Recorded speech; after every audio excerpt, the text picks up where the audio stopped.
episode 35 of Miami Sports Recap of the Week. So we have a good thing going, the Hurricanes. FIU is also pretty good. And then there's the Marlins, of course. And with that in mind, with the Miami Marlins, they are sitting in the 7-game losing streak. We didn't even win one game last week. Not one game last week. And to be honest with you, I really don't want to talk about the Marlins. Let me be honest. I don't want to talk about the Marlins. I just don't. But I'll do it anyway. So Anderson grounded to second. Wendell scores. Smith homer to center. Diaz single to center, and then Freeman the grounder's choice. That's all. 3-2. We didn't get swept by the Dodgers, but we didn't win against the Dodgers. We didn't even tie the series. And then comes this massacre. 7-2 Tampa Bay Rays. It's been all Tampa Bay Rays. You know, Siri, Diaz, Margaret, Diaz, Ramirez, and Siri again. Encarnacion double to left, and then Arizarena. 7-2 Rays. That's the Tuesday. Wednesday, we got swept by the Rays. Not only for this series, but the whole season. We got swept by them. How do we get swept? We lost 2-1 this game. Ramirez, Birdie, and Margaret. You know, can you blame me for talking this fast through to talk about, you know, the Marlins? Because I just don't want to talk about it. Let's be real. Gerard Encarnacion homer to right, which things could be going, and then Travis d'Arnaud happened. Alcantara had his moments. Five innings pitch. Give up 6 runs. So now we have a debate who's going to be the Cy Young winner. I don't know if it's going to be Sandy Alcantara because he keeps getting pummeled. Yeah, we lost 8-1 this game.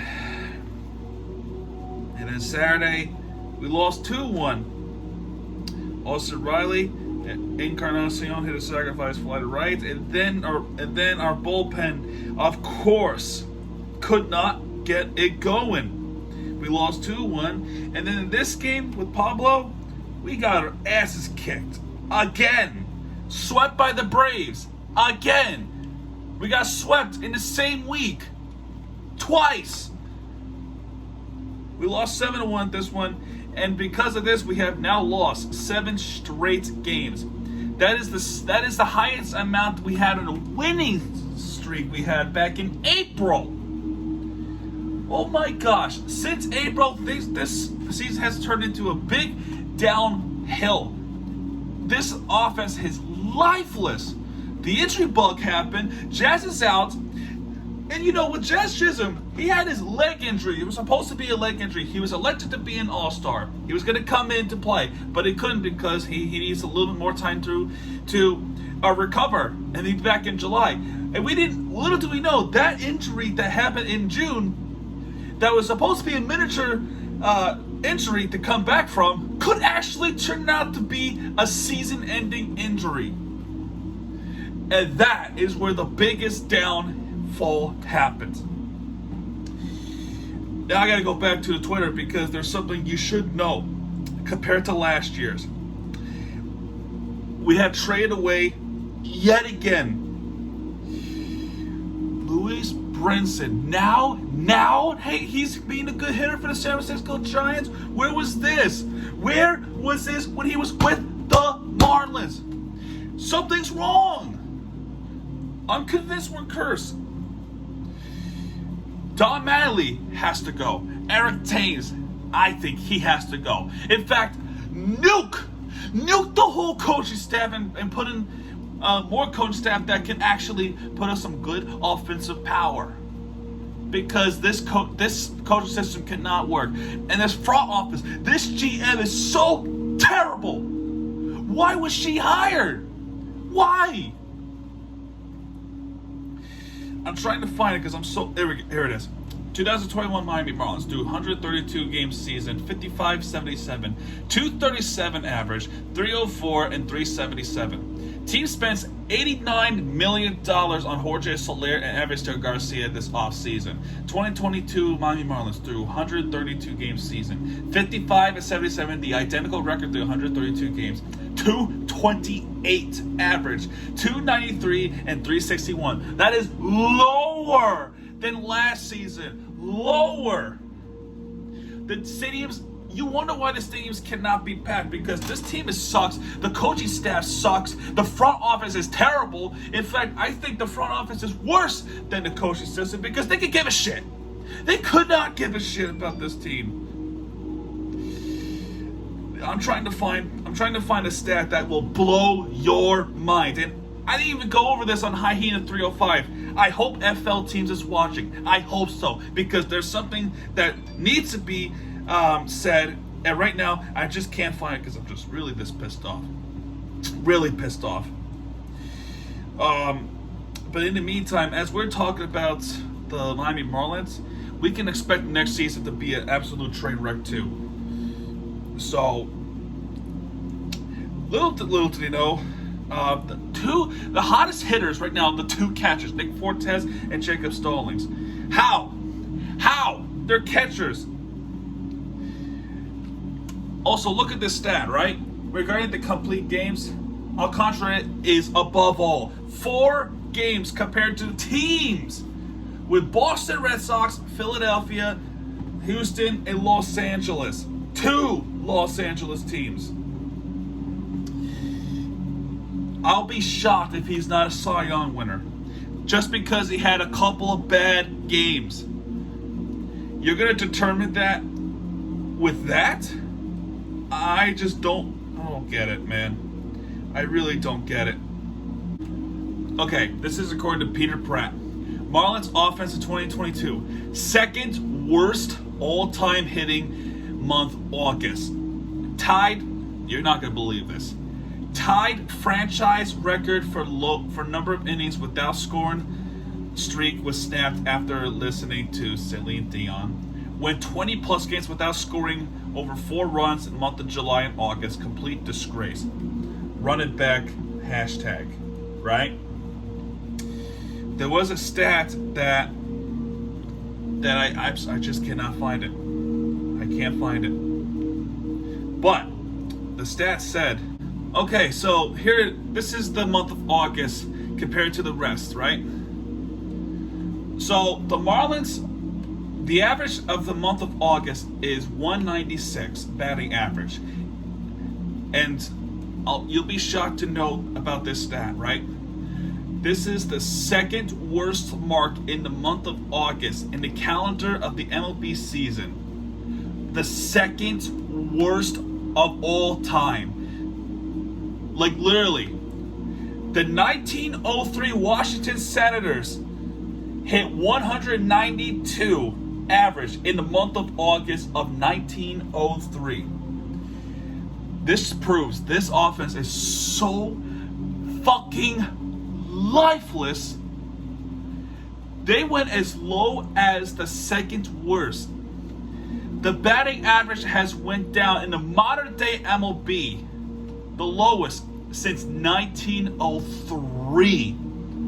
Literally, you have to go back 119 years. This is shocking just how bad this team is. We went from having the best time in Miami sports history with the Florida Panthers, the Miami Heat, the Miami Hurricanes, to this. The batting average, everything about this team, apparently, all down to second all-time low in the month of August. Shame. Did you know that, let's see here. I'm going to pull up ESPN stats. This should piss you off as much as this anchors me the most. Did you know that, I literally cannot get it up. Why can't I get it up?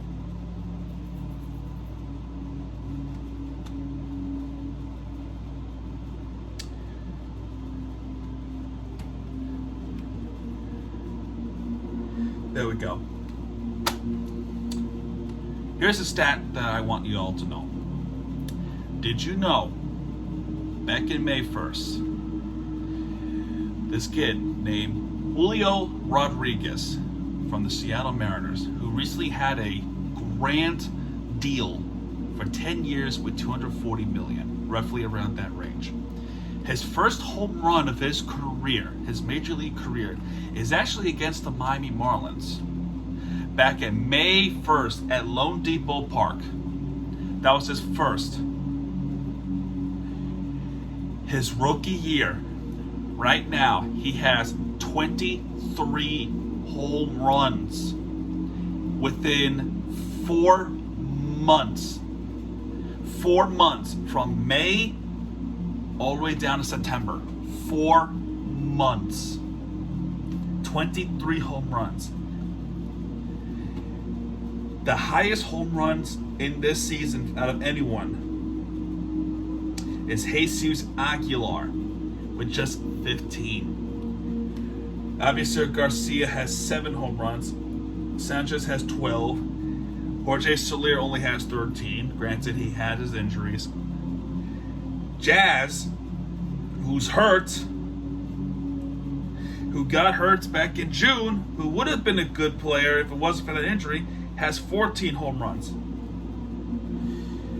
And our general manager said Avisair Garcia is a 30-run home runner. And by the way, he's never hit 30-run home runs in a season before. With just one guy getting owned. Meanwhile, none of the Marlins players have had more than 20. No one. Like literally, no one has more than 20. No one. This is just sad. It's really sad to look at. And we got the Phillies this week and the Mets this weekend. Screw it. Automatic L. I don't even care about the Marlins anymore. I just don't care anymore.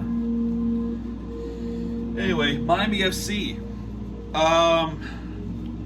We didn't get the W against Birmingham, but it's still a result that we probably needed to get in the playoff race. Lamar Walker got his goal, and then Bruno Loppo equalized in the 69th minute. Yeah. Miami FC with 51% of possession compared to Birmingham, which is 49. 12 shots, 3 on target for Miami, compared to 19 shots with 5 on target for Birmingham. As where it stands for Miami FC, they are currently in 6th place, just a few points behind Birmingham, which would have been a nice win, but they are a better team than us, so I take that as a win. Their next game is against the New York Red Bulls 2, and if you ask me if I was going to go to this game, no, I can't. I'm packing.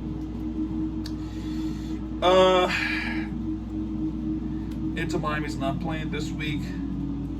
Columbus, Luis Diaz, because of Pozuelo getting a red card in a Red Bull game, he couldn't play.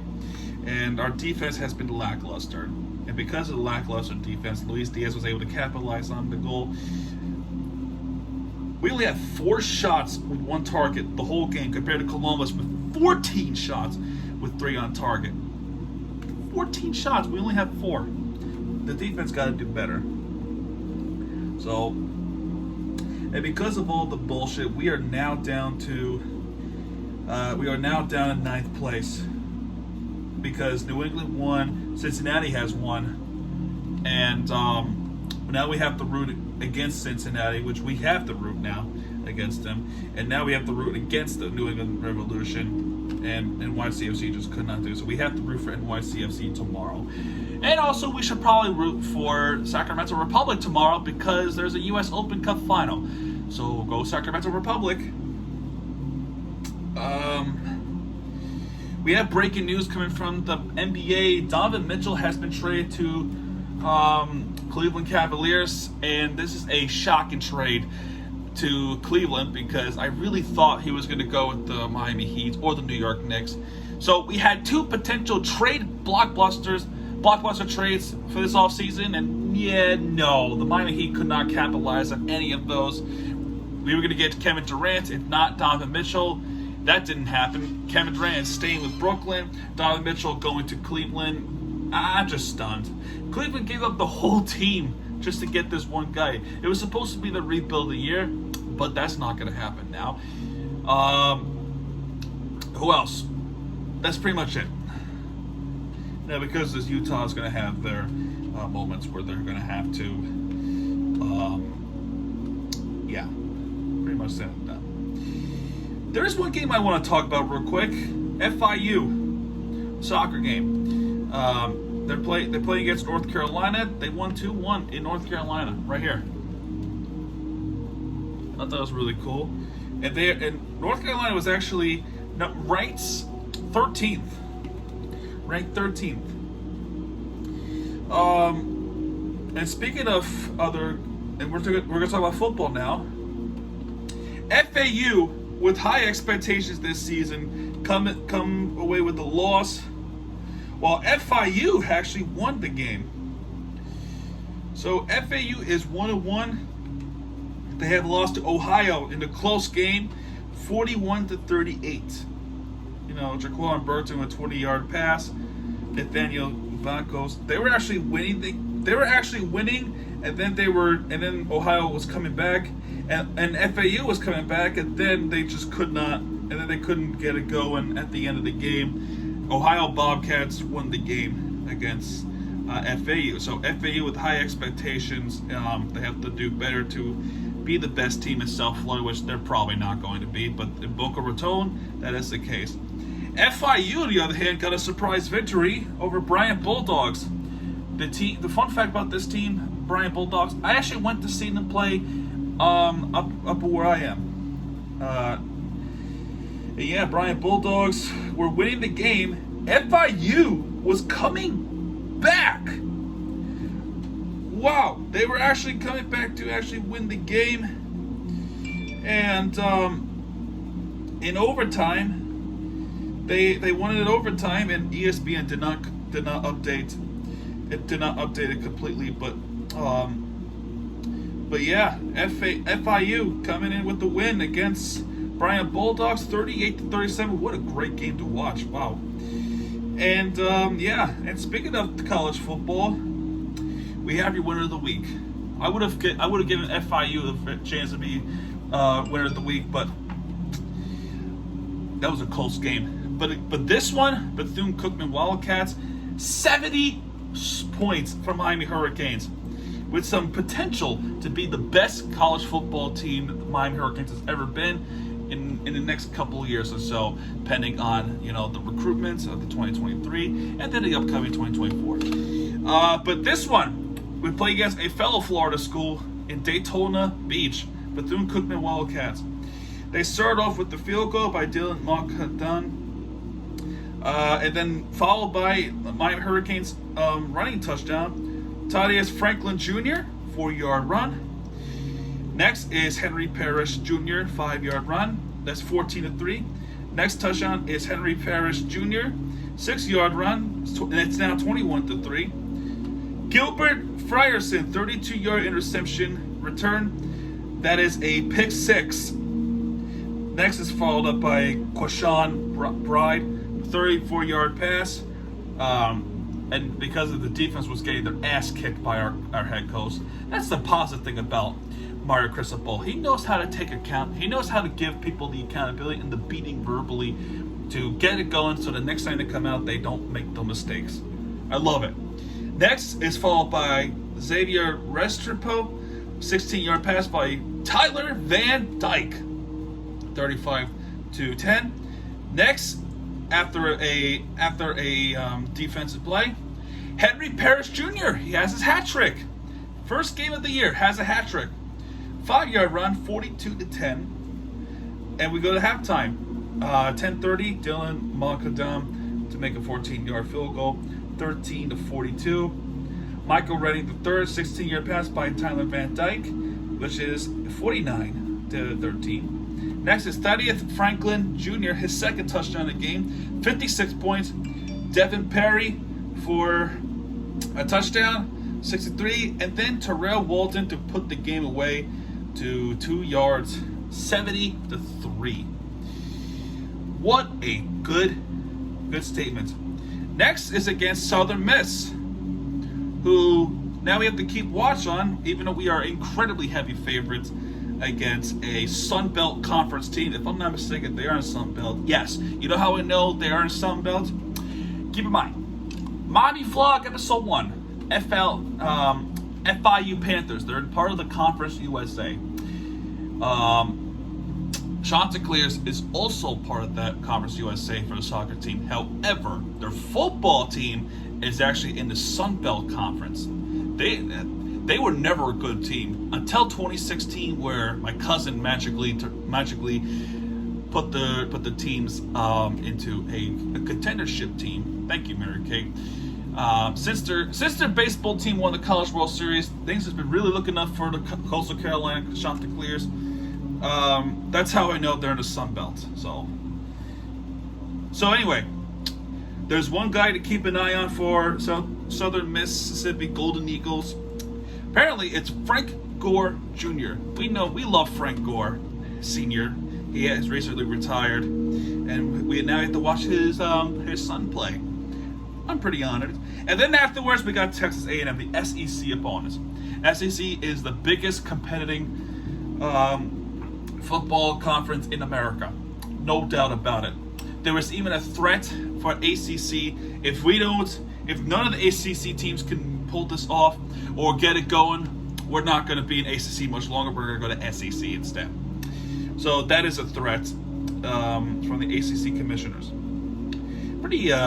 And because of this, we are now ranked up to 15th from the Fox, but CBS says we are ranked number 9 or 8 in this case. So I have no idea. But either way, it is a history making right there. And there's also a history making right here too, because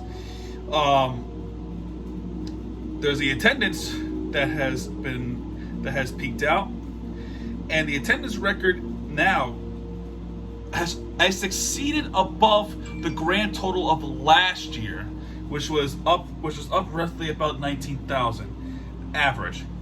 This game against Bethune-Cookman, 56,795 fans. First time since Miami hosted Louisville in 2019. The Hurricanes have had 50,000 plus here in the game. 2020 was a COVID season, so it didn't count. And last year's 2-4 didn't bring them up out of the droves because of the coach who shall not be named. And this tweet is credited by Manny Navarro. So, anyway, folks, Miami Dolphins football is next week. I am so thankful for it. And season 2 continues from that game. I'm under a lot of pressure because I want to cross something off my bucket list to watch them beat the New England Patriots at home, which would be a personal gain for me. So we pray to God this happens, and we pray that we win this game. Yeah, it's not going to affect us in the playoff run, but because of the rivalry and because I'm going to this game, and y'all remember what happened back in October, I'm sure you all remember. The new subscribers who watched Miami Vlog Episode 5, you know what happened. So it's pretty vengeful. But anyway, yeah, that's going to do it. I will see you guys next time, and next time you see me, I will be in Miami, Florida, my home. Not this shithole up here. But yeah, folks, that's going to do it for this video, folks. If you have enjoyed this video, hit that like button, subscribe for more content, because Miami TFG has your back, and when he does, he'll be right there with you for the entertainment you deserve. Dolphins football's back, baby! Let's go! And go Hurricanes. Anyway, folks, good night, everybody.